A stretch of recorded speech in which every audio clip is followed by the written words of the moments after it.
Natandaan nyo pa yung inahin na ng itlog sa isang bakanteng karton sa gilid ng bahay ko.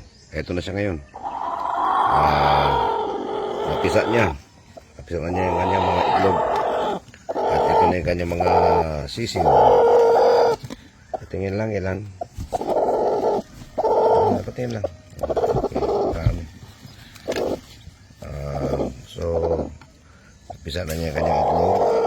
Tingnan natin kung ilan na naiwan na hindi napisa.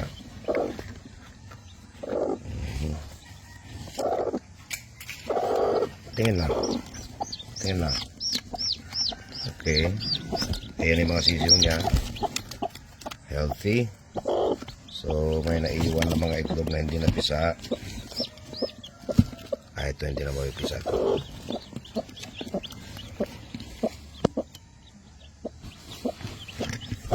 Okay. So, ililipat na ito ngayon. Ililipat na siya. And, tingnan lang kung ilang season. Okay. Alright. So, yan ang mga season niya. May bagong pisa. Okay. So, meron pa siyang pinipisa.